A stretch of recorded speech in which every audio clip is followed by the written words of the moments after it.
Well, this is what they call the big hello, and we managed to somehow keep the ship afloat last season that we were welcomed back for another installment of Power Rankings presented by Energizer. Still going. Yes, and the show is still going, and of course you can read Dan Hanzus, the Zeusers, Power Rankings at NFL.com/Power Rankings. They will debut and make their appearance every single Tuesday, as you would expect, following the Monday Nighter. We will do this very show every single Tuesday at 1 p.m. Eastern, 10 a.m. Pacific on NFL.com as a bit of a reaction/critique by me to those very Power Rankings. So, Dan Hanzus, we have a slew of guests that will join us every single week. Cynthia Frelund's going to be along with her power moves as she used math to predict what is in her future. But we get started, as we always do. You see the QR code right there on the screen. Just pop that thing, and it'll take you right to Dan's article. But Power Rankings Week 1. What are you thinking? Kansas City at number 1?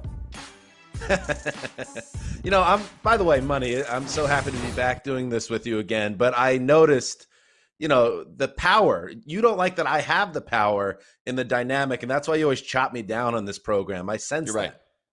You're right. It's jealousy. You're the man with the pen that gets to basically craft your magic wand and determine exactly what is what from week to week in the world of the NFL. So let's start with the Chiefs. Exactly. The Chiefs have to be number 1, obviously, and I'm not gonna have any issues or people come after me on that. I know, and God knows if you follow me on Twitter at Dan Hanzus, you come after me pretty hard when I release these things. But I don't care. The Niners at number 2, though, Money. I think that's an interesting team to keep an eye on because of some injury issues they have. But they are the NFC Conference champions. I go a little chalk week 1. I gotta say. I'll kind of weigh in on two things. One, normally people doing power rankings would say, well, look, you respect the champs. You got to keep them at 1 until somebody knocks them off. That's not the case with the Chiefs. The entire team returns. Like the AFC is just looking at it going, you kidding me? In a salary cap era, in a world of free agency, they're able to give Pat Mahomes $500 million and still keep Chris Jones, and not Sammy Watkins comes back on a discount deal. It is remarkable because we just don't see it. A team that has that much talent and that many free agents come back intact. So it is certainly not a number 1 because you respect the champ, but a number 1 because it looks like the best team. Now, behind that is the team that had the best regular season, behind number 1 and number 2, and that's the Ravens, who certainly, Dan, had a disappointing end of their season, losing in the divisional round, their first playoff game yet again.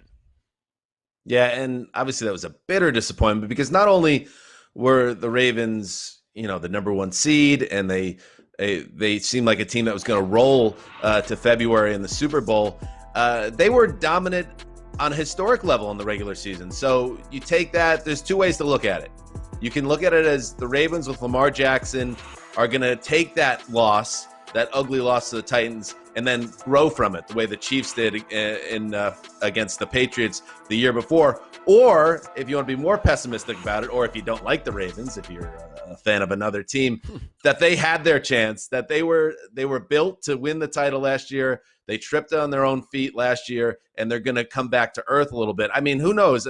Can Lamar Jackson be better than he was last year, or was that one of those type of like Dan Marino 84 seasons where he'll be a great player for years if he stays healthy, but he'll probably never be that great? Yeah, I mean, you lose certainly a stalwart on the offensive line, but outside of that, you add some pass catchers. You add a second back behind Mark Ingram that you draft high in the draft that everybody was excited about, and the defense pretty much returns intact for the most part. So very much like the Chiefs and the 49ers. Obviously, the 49ers lose DeForest Buckner, Emmanuel Sanders, but for the most part, the bones of those top 3 teams return intact. I want to skip over number 4 and go to number 5 with the Titans because this is a tough one. I mean, you got a team that was 9-7. You have a Ryan Tannehill that we have this giant resume of seeing him as a quarterback and not being super impressed, and then just this one small sample of 11 games and trying to figure out how do we value him as an individual and how do we evaluate the Titans as a team? And by individual, I don't mean personally, but as a quarterback. Yeah, I wonder if it's maybe gone too far the other way with Tannehill, where this offseason, everyone seemed to be beating the same drum like, listen, he's still Ryan Tannehill. He's not ever going to be the guy he was in 2019. And maybe he won't when he was just absolutely shredding defenses with his play action ability and his downfield throwing. But he doesn't have to be at that level for the Titans to still be a legit AFC contender. And the acquisition of Jadeveon Clowney this past week was a big one, a really big one for Tennessee, who lost Jarrell Casey. They traded him, and you wondered what they were going to do to fill that void. Well, now they have potentially. If Clowney, who's obviously going to be motivated, he only got a one-year deal. He was looking to get paid $100 million. He's going to be motivated. If he stays healthy, he'll be a menace for them both as a pass rusher and in the run game.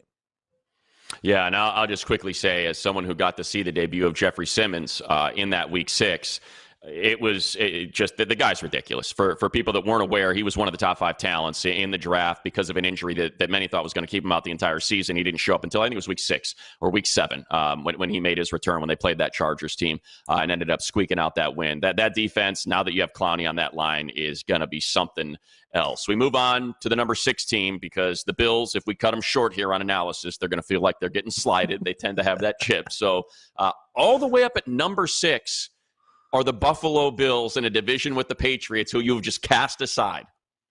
Oh, they're done.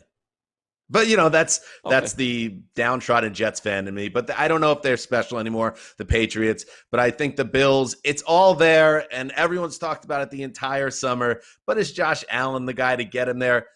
I don't know. I wish I could tell you that, Money, but nobody can. But I know that if he does progress in his third year, this team could be playing for the Super Bowl in January. Look, I believe it is a gift at 6 until we see a little bit more out of Josh Allen. We know how important quarterback play can be. I guess you could push back at your number 2 team. Jimmy Garoppolo was good, not great, but he turned into a pretty darn good quarterback when Emmanuel Sanders showed up. And, of course, was able to find George Kittle regularly throughout the season. And he's got Kyle Shanahan. All right, I go on. All right, so by the way, wait a second, Money. What? We're on this program's on NFL Network. No, this is Yes. NFL Network. This is our first block of the episode. We got to talk a certain team, or they're just going to throw us off the air. You know that. Oh, the number 7 team. Great point. All right, well, let's squeeze that in. They are the Dallas Cowboys, America's team. All day, we don't stop, right? Emmitt Smith dances to the end zone. Pressure from Haley. Starts the high step at the 25. Dallas, your Cowboys are world champions again. I'll swing it in. How about them Cowboys? Yeah. Blitz on the outside. Where got it? Tony Romo, that touchdown is all on you. Show him the X, Dez. Elliott breaks through. Perfect throw. Touchdown, Cowboys. All right, my mistake. You're right, Dan. We got to fly on the big vessel, the old NFL Network here today. Remember, every single week, though, at 10 a.m., we're going to be on NFL.com, and that would be 10 a.m. Pacific, 1 p.m. Eastern. So let's get into the Cowboys, your number 7 team. A lot of people feel like this is the most talented roster in all of football. I think so. And by the way, if you are looking to get into producing in professional football, when you go for your job interview, you better have a package that is the Cowboys, or don't even show up for the interview. Listen, Fair. You look at what's going on here with their offense. Am I crazy, Money? I want to throw it to you. Am I crazy when you look at a still very good, well above average offensive line, maybe not as good as it was a couple years ago, but still very good? Dak Prescott, who is, to me, a superstar. Ezekiel Elliott, one of the best running backs in the league. And then an Amari Cooper and Michael Gallup and CeeDee Lamb now, the first-round pick. You have the potential to have the greatest Cowboys offense of all time. Am I crazy? Whoa. Yes, you're crazy. Let's not get crazy. Let's not disparage the memory of a team won 3 Super Bowls and had Emmitt Smith, Troy Aikman, Michael Irvin, arguably the greatest offensive line that we have ever seen put together. So as good as it is, different I era, remember but here yes. in LA when they traded for Steve Nash and got Dwight Howard, and they were talking about, with Kobe and Steve Nash and Dwight Howard, this could be the greatest. And I was like, hold on. Do you guys remember the 80s with Magic Johnson and Kareem Abdul-Jabbar and James? Let's not forget. I appreciate the excitement. And also, just speaking to that, though, Dan, you've got Tyron Smith, who's, I think, lost a little bit. Lyle Collins is out here to start the season.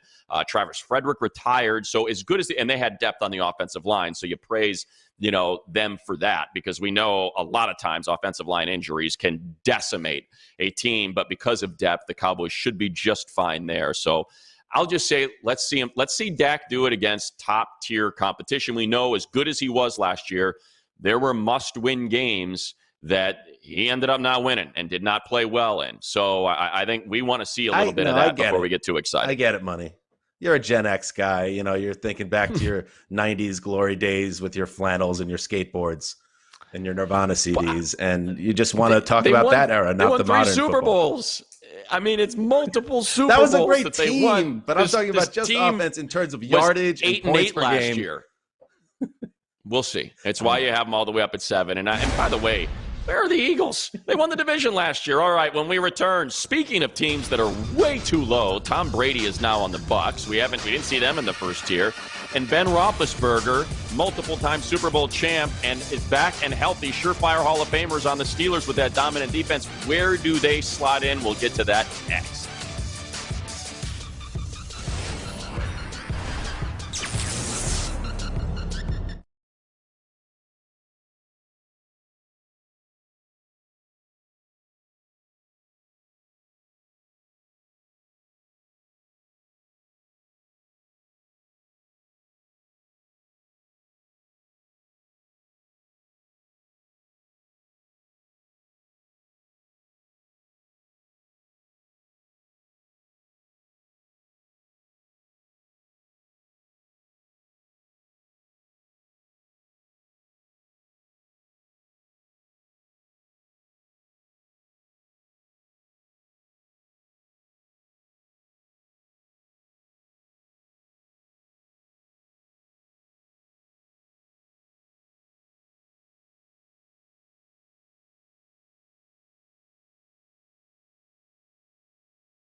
And we are back on Power Rankings presented by Energizer. Still going. Still going. See 9 through 16 here with the Zeuser. Posted them at NFL.com/Power Rankings today. Just pop that QR code there. It'll take you right to the article. You can read it. You can send him nasty messages via Twitter or Instagram or Chat Snap or whatever you want to do.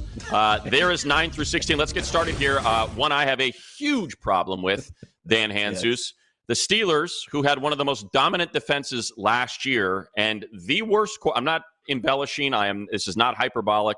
It was the worst quarterback play that we have seen in over 3 decades, and they went 8-8. And Big Ben returns, and you got him at 12. I nailed it. I know you disagree, obviously. Terrible.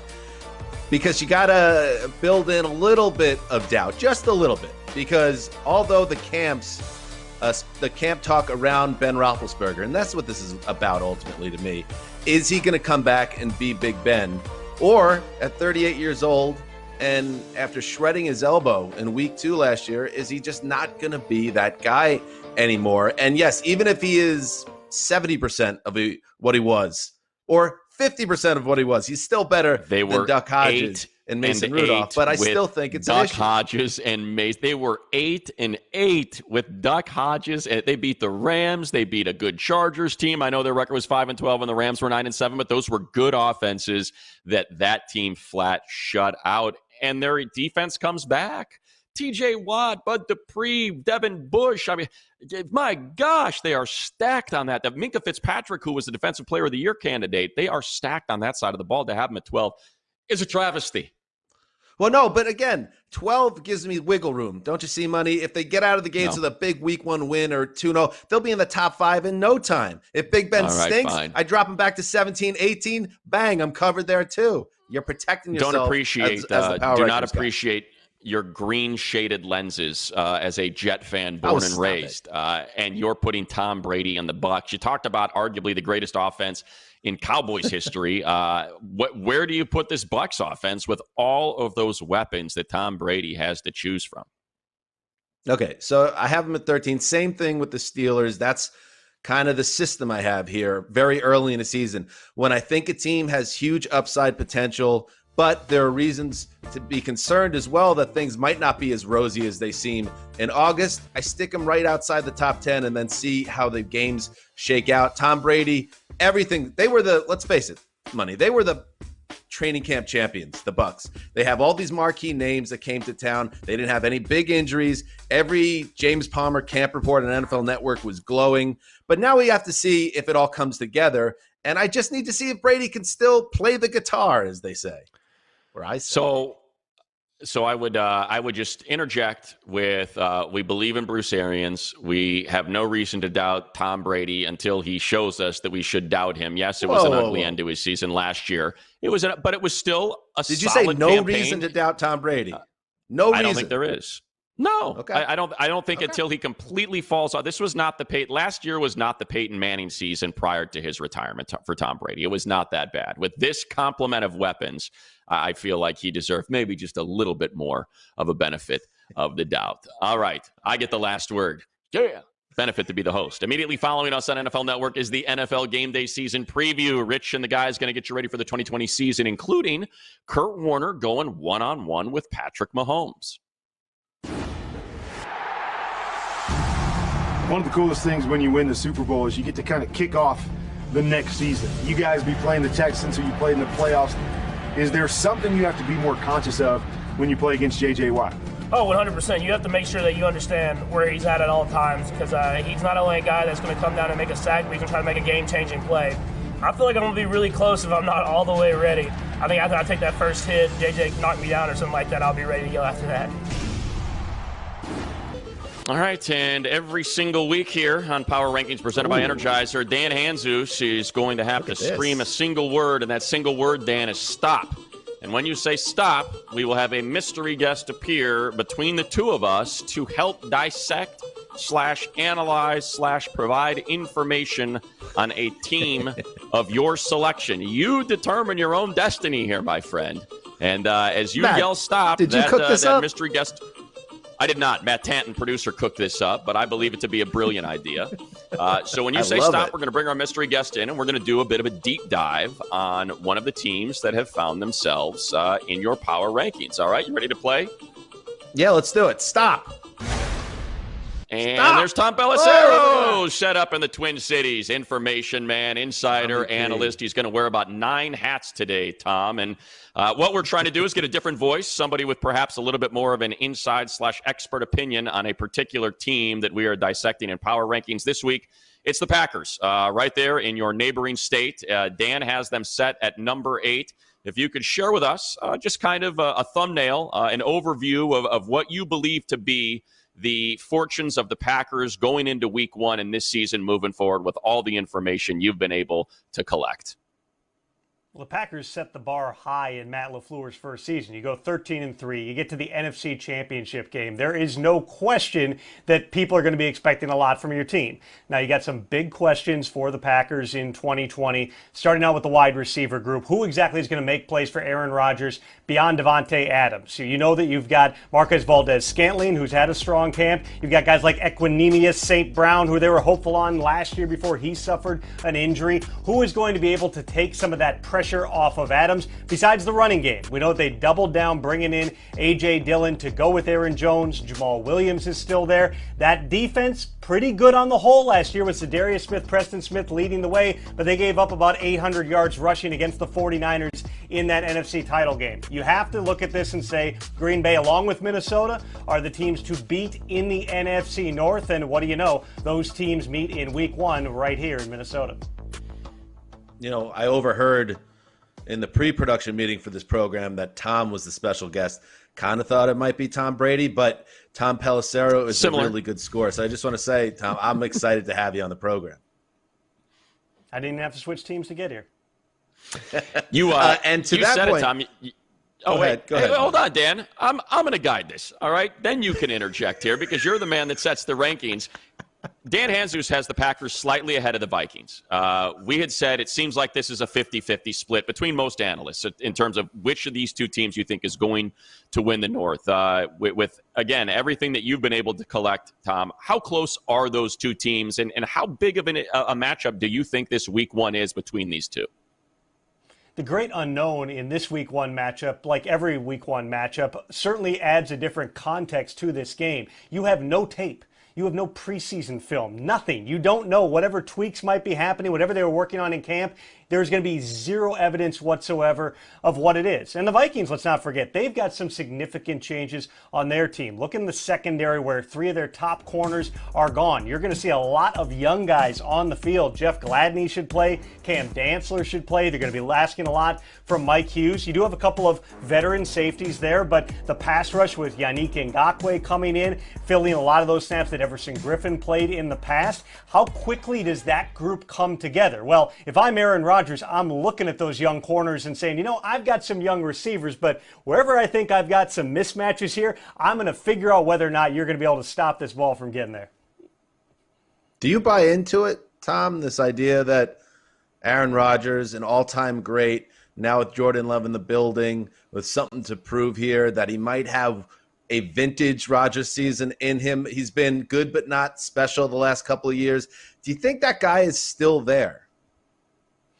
Well, what was interesting in talking to Aaron Rodgers recently is that he really took a look at himself through the course of the past 6 months here in the pandemic when he had a lot of time on his hands, not just in terms of himself as a player, but himself as a person. He meditates in the morning, in the evening, he tries to get another one in at lunch, trying to get in better touch with who he is and find his center. Really, for him as a football player, there are times where in past years he admits he wasn't doing things quite the way that he had when he was at his absolute peak a few seasons ago. So is he capable of it? Absolutely. Injuries have been a big factor for Aaron Rodgers, whether it was the knee, whether it was the collarbones, whatever it is in recent years, but also the turnover around him. Remember, this is year 2 in Matt LaFleur's offense. It is a repetition-based offense. You would think that if Aaron Rodgers is healthy, he's got a chance to take a big leap forward this season.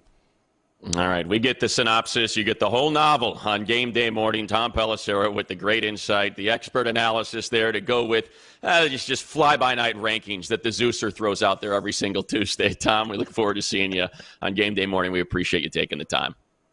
Thanks, guys. Thanks, Tom. When we return, Tom Brady is with the Bucs, and Baker Mayfield is still with the Browns. I just figured I'd remind you that it wasn't Tom Brady, Dan, but Tom Pelissero that joined us there for a moment. When we return, everybody's been bullish on the Browns. Is this the year that they finally cash in? We'll get into that next.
Big thank you to Tom Pelissero there as we welcome you back to Power Rankings presented by Energizer. Click that QR code, snap a photo of it, take you right to Dan Hanzus, the Zeusers Power Rankings article posted at NFL.com. We get to teams 17 through 24. And Dan, I'll just make it nice and simple.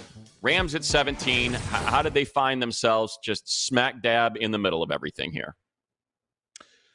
Because that's kind of what they were last year, right? They were a team that came back to earth after the Super Bowl season, and Jared Goff had a disappointing year, and Todd Gurley, although he was still the focal point of that offense in a lot of ways, just wasn't the same guy.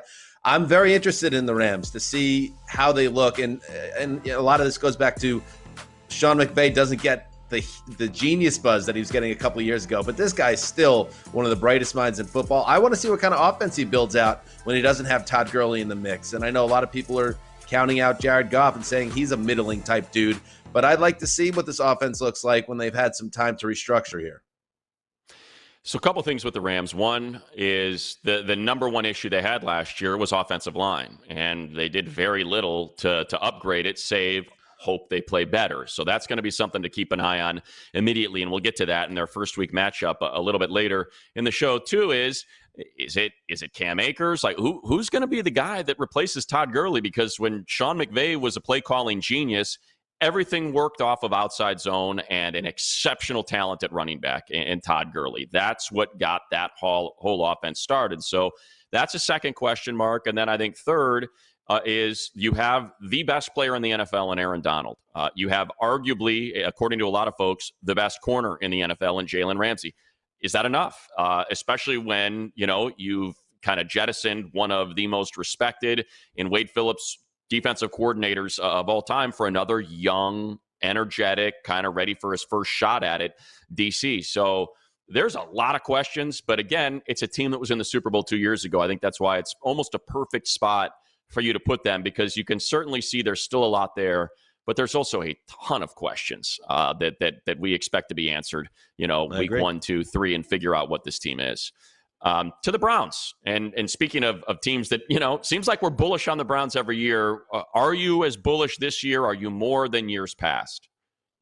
I'm not bullish on them, and I know obviously they were the training camp champion of 2019, and then you even started to get some buzz this summer that they were a post-hype champion. It gets very complicated with all this stuff, money, but ultimately I see a lot of question marks with this team as well, and they did not have very good luck injury-wise. They lost key pieces in the secondary at linebacker, and you have Kevin Stefanski now trying to get on the same page and get this offense cooking with Baker Mayfield. And I would like to tee you up on this, money, because you and I have spoken about Baker before, and you've expressed some doubts. What do you think about his chances? And this is a pivotal year 3 for him. The Browns need an answer whether he is the man. Yeah, so we differ on this. I'm very bullish on the Browns. I'm bullish on Kevin Stefanski. I'm bullish on the offense that he's going to bring in. A lot more 2 tight end sets, more protection. You draft Jedrick Wills, who absolutely I loved going into the draft, watching him play right tackle, which was to his blind side at Alabama. That dude, you never saw him get bent back or stand up. He is an exceptional tackle. Granted, he's a rookie. You bookend him with Conklin. Now your offensive line, which was a huge issue last year, has been severely upgraded, unlike the Rams that we just talked about. Defensively, I won't be surprised if Myles Garrett's the Defensive Player of the Year. He is an absolute brute force wrecking ball of an individual that can cause you to just have to scrap whatever offensive plans you might have had because you have to devote so many resources to slow him down. So I like everything the Browns did this offseason. We know they've got the skill position players. I think we're going to be reminded of how talented Kareem Hunt is catching the ball out of the backfield in that 2-back set with Nick Chubb. So I would put the Browns probably somewhere 4 or 5 spots higher than you have them right now, even though they're in a very tough division. All right, fair enough. And let me also tee you up on this, money, because in addition to being the voice of God on the Around the NFL podcast, you're the first voice everyone hears every episode. You're also the voice of the Chargers, the play-by-play man. Where do you think about where I have the Chargers at 22? Derwin James, a huge loss, obviously. Well, yeah. I mean, obviously, as the voice of the Chargers, I don't like it. If it wasn't at number one, then I'm not going to like where you have them kind of going into the season. I think you said it there. You know, when Derwin was healthy, this, I think, is in the conversation. This defense is in the conversation as the best in the NFL. They have it at all three levels. You know, corners in Chris Harris and Casey Hayward, defensive linemen in Melvin Ingram. Linval Joseph, haven't been out to a practice and seen how gigantic that man is, knowing he's going to command a double team, which means Bosa and Ingram may have one-on-ones on certain possessions, getting chipped by a tight end. So you have that up front to start everything off. The one name I'll mention to keep an eye on is last year's second-round pick, Nasir Adderley. Thought he was going to be a perfect complement with Derwin James as the free safety. He's going to get that start likely at free safety with Rayshon moving up to strong. When you have that kind of pressure on those kind of corners, that allows that ad-lib Earl Thomas style freelancing in Gus Bradley's defense. He's going to be the guy to keep an eye on. And offensively, look, don't know. You know, it's going to look completely different than it has in the last 17 years because they're going to be running that outside zone that Anthony Lynn wants to run in a run-heavy offense.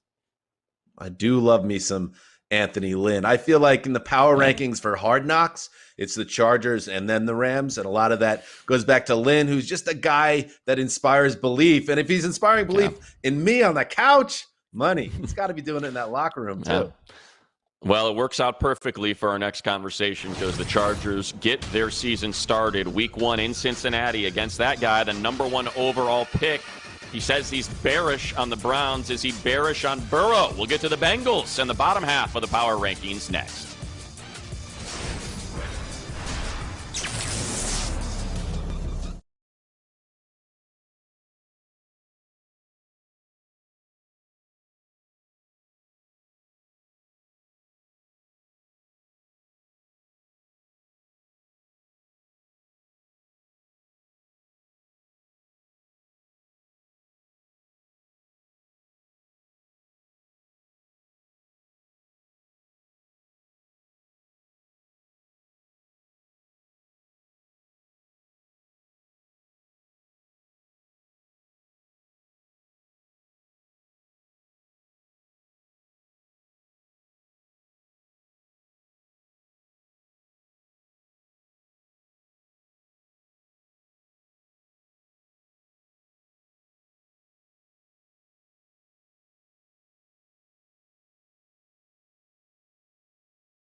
Back on Power Rankings, presented by Energizer. Here is the bottom quarter, 25 through 32. You can get there at NFL.com/Power Rankings, or go ahead and pop a shot of that there QR code on your telephone, and that will take you to Dan Hanzus' rankings. So let's get a couple of these in here real quick in the bottom quarter. Dan, start with the team of your childhood, the New York Jets at number 25.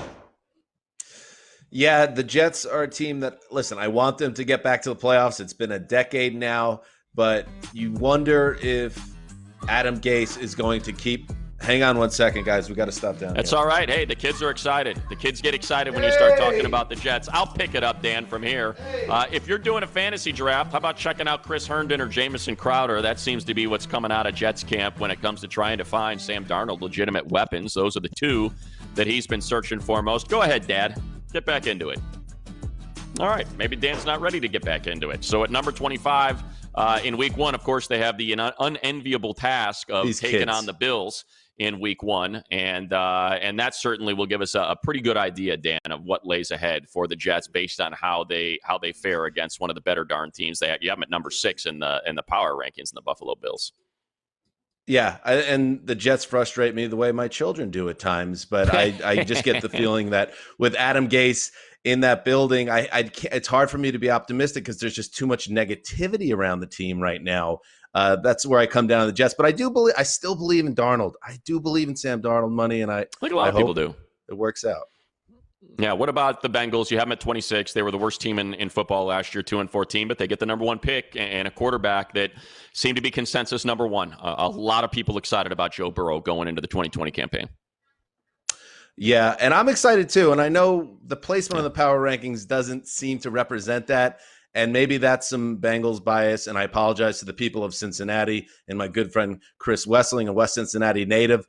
But let's see the team actually improve. The pieces are there. You get the feeling that this is a team. If I had to pick one team in this back end of the power rankings to kind of have a really fun, solid season, and all of a sudden we're talking about them in the top 15 by the end of the year, it is the Bengals. I just kind of need to see it, but I do believe in everything I hear about Joe Burrow. All right. And again, Joe Mixon, think about what Burrow did with Clyde Edwards-Helaire down at LSU and what he's going to be able to do with Joe Mixon. Man, that is going to be darn impressive.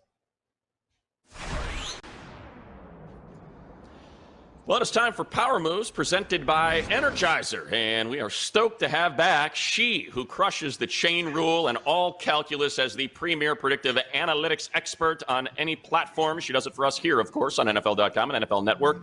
It is Cynthia Frelund back to use math to help us understand which teams are making big moves going into week one. Cynthia, you got I believe, a 3-pack for us, right? I sure do. I'm going to tell you a little bit about some teams I think are undervalued, and I'm looking at Dan's power rankings, and I totally disagree with him pretty much always. Oh, yeah. What? Hey, hang on. This is the first episode of the year, and you're already getting us off on a bad foot. Come on. Yeah, exactly. That's how we do it around here. But look, I think you should take a look at the Arizona Cardinals. I think you are undervaluing them completely. In fact, I think that they could be a playoff team going from 4th place in the division last season. I have them with really great odds, especially with this expanded wild card situation, of making it to the playoffs. And 56.7% of my simulations, they end up in the postseason. Why are you undervaluing them? They play the easiest schedule in the very difficult NFC West. I think that division gets at least 2, if not 3 teams into the postseason. I get it. They're one of those hype darlings this year. And I think Kyler Murray and the crazy fast offense, as it's been explained this summer, with Cliff Kingsbury can put up big points with DeAndre Hopkins. I still have a lot of concerns about that defense, Cynthia, especially in the back end and the secondary. It was very bad last year. And it's not, but I didn't see a huge game. I would simply say, Cynthia, I demand on your Twitter feed, I want to see where the Seahawks, 49ers, and Rams come in, because as you said, probably the toughest division in football. So I want to see how the Cardinals fit into that particular puzzle. What else you got? Very close. All right. Well, why is nobody talking about the Pittsburgh Steelers as much as they should be? Thank you. This defense got them almost entirely to the playoffs with a 3rd-string quarterback last season. They returned the defense. They returned Ben Roethlisberger, who, by the way, is my pick for comeback player of the year. And I think the Steelers are one of, if not the most sure things in terms of making it to the postseason. Of course, the Ravens are in their division, sure. But I definitely think when you look to see what's going to be important in the beginning of this season, really good defenses and quarterbacks with a lot of experience, because there hasn't been any sort of snaps taken together. They have both of those things. So why are you so 12? Steelers fan, come after this man. I know. I really love the Steelers. Now, putting him at 12, it gives me a little bit of versatility, because I can say, all right, they struggled last year with the quarterback play and they missed the playoffs. So I'm not going to put him like in the top 10, because Big Ben hasn't played in almost 2 years and he ripped up all 3 ligaments in his elbow. However, I know exactly what you're saying, Cynthia, and that's why sitting at 12 gives me that wiggle room. If they get off to a hot start and Big Ben looks great and the offense is putting up points and the defense is dominating again, they'll be in the top 7 before you know it. Listen, this is not a sprint, Frelund. This is a marathon. Yeah, second time you've had to explain yourself on the Steelers. which I like, Cynthia. Thank you for making him talk Steelers a second time on this show, because it's a disgrace they're sitting there at 12. And I have the answer key, Cynthia, so I know the third team you're going to talk about, and there is a particular fan base that's going to be awfully excited about this one. I mean, I put out my win totals, and I have them winning their division, and yet Bills Mafia still isn't happy with me that I have them not only with the best chances in the AFC East of winning the division, but 9.4 wins, which, the beginning of the season, always all of the projections need to be closer to 8, right? Because it's football parity, this whole thing. 9.4 is a big, huge, monstrous number. It reflects a great defense, a secondary that my model absolutely loves. And by the way, I like their offense a lot too. They've got great wide receivers this season. So I don't know why Bills Mafia doesn't like my 9.4 wins better, but I'm glad that at least Dan Hanzus and I agree on the fact that they're really good chances of winning the division. See, well, let's face there it, we go. Cynthia, this became personal between you and Western New York a long time ago, and the only way you're really going to get back in their good graces is if you shoot that up to 13.7, and I guess we're not ready to do that yet. I got to keep the math real. I'm not trying to fake it. Right. Exactly. Look behind you. She's got the darn Fibonacci sequence over her right shoulder, for goodness sakes. Fibonacci. It's math, people. You want to attack anything, attack the math. You can read everything when it comes to Cynthia's findings at NFL.com/Frelund. We're going to have her here every single week for Power Moves presented by Energizer. Looking forward to it as we move forward. Thank you, Cynthia. And when we return, we're going impact matchups, the 3 games that could see the biggest move in Dan Hanzus, the Zeusers power rankings. Going into week 2, we'll feature 3 contests of the utmost importance next.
All right, we are back on Power Rankings presented by Energizer, and Thursday Night Football returns September 17th with the battle for Ohio. Burrow and the Bengals taking on Baker and the Browns. Coverage starts at 6 p.m. Eastern, and that one is exclusively on NFL Network. All right, as we bring Dan Hanzus back in. Dan, an opportunity here, although I have talked quite a bit in the debut, our maiden voyage here, but for me to take center stage, and that is impact matchups that I believe will lead to the biggest movement in power rankings for your following week, depending on the outcome. So I'm going to start with the Cowboys at the Rams, the Sunday nighter, because we already know what you think of the Cowboys, greatest offense in the history of the franchise, and they'll have an opportunity to share that with a national audience.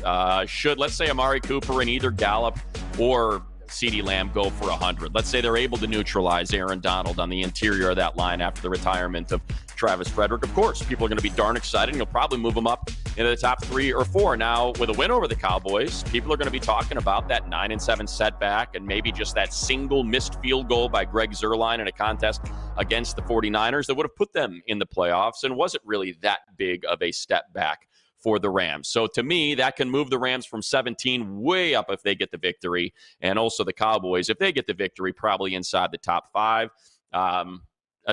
Quick assessment, Dan, any issues with that? No, I think you nailed it. Because we talked about it, the Rams are kind of a hard team to figure out, and you just wait to see how this new offense looks and how the defense plays without Wade Phillips.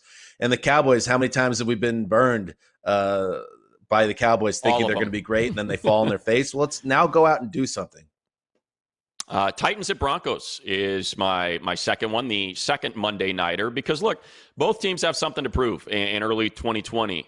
One, a verification, and you've already verified them. They get the Dan Hanzus blue check because you have them in the top 5. The other is an ascension that we've been told about for the Titans, that last year's magical run wasn't fluky, that Ryan Tannehill's a franchise QB, that Derrick Henry isn't beat to heck after his workload last year, and a return to the AFC Championship game is a real possibility. Now, a loss, and you're going to talk about, they lost 2 of their last 3. I don't trust Tannehill, and maybe this is the Tannehill that we remember as opposed to a guy that was just there for a half season. The other side, what do we hear about the Broncos? Drew Lock's the guy. Look at the final 4 games. Cortland Sutton's ready to belong in that elite category of wide receivers. Bradley Chubb is healthy. These are the best book and pass rushers in the NFL. So a win by them, I think, will get the Broncos to move way up off their 20s ranking that you have them right now. Yeah, and Bradley Chubb, you know what? I know he's back from knee surgery, but he's also been a little up and down in terms of his practice availability. I hope he's Bradley Chubb that we remember before the knee injury this season. We'll see. But Drew Lock is such an interesting character because John Elway built out this offense, and now all he needs is a quarterback who can man the controls. That 5-game sample last year, I didn't put too much into it. I'm really interested to see what happens in week 1. Yeah, I'm with you. I thought it was good, not great. And finally, probably the game of the week, Packers at Vikings, just because it's a 50-50 split on how the NFC North is going to play out this year. It has pretty much every pundit picking one of these 2. And the questions are the same. Does Rodgers have enough weapons around him to win?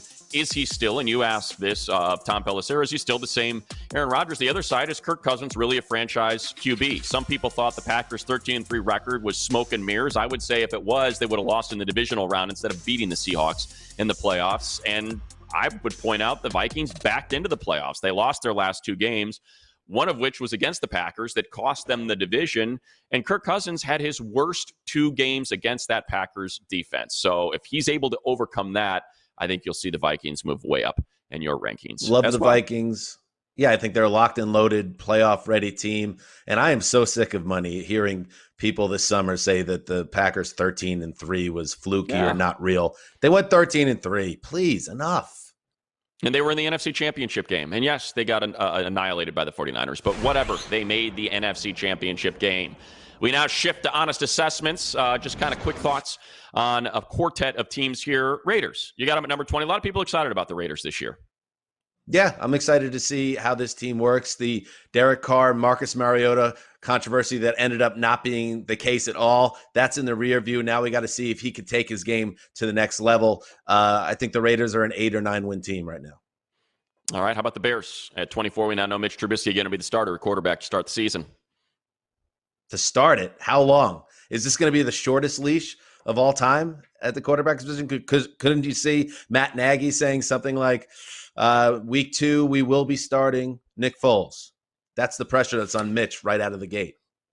Yeah, see whether or not that defense can get back to the level from a couple seasons ago when they dominated the NFC North. Finally, you know what? Let's stay there because people are excited about the Lions, and you got them at number 30?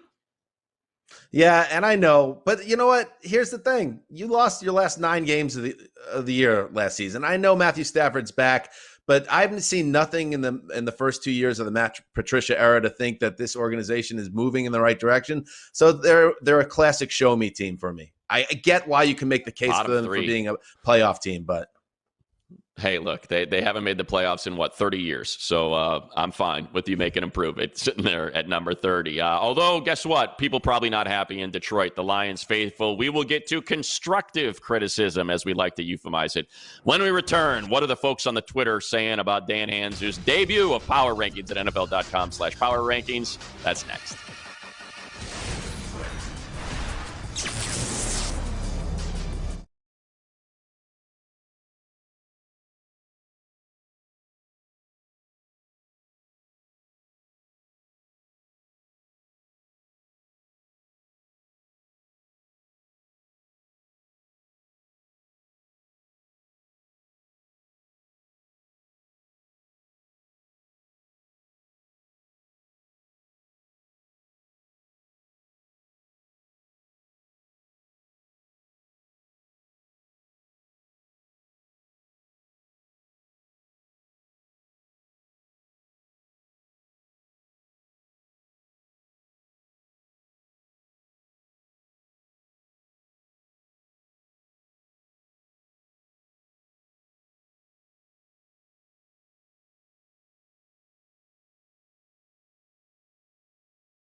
All right, wrapping it up here with constructive criticism and a quick corrections and retractions. I misspoke. I meant to say the Lions have not won a playoff game in 30 years. 1991, you got to go back to 0-8 since then. So, ready, Dan? Here are some of your critics of your NFL.com/Power Rankings.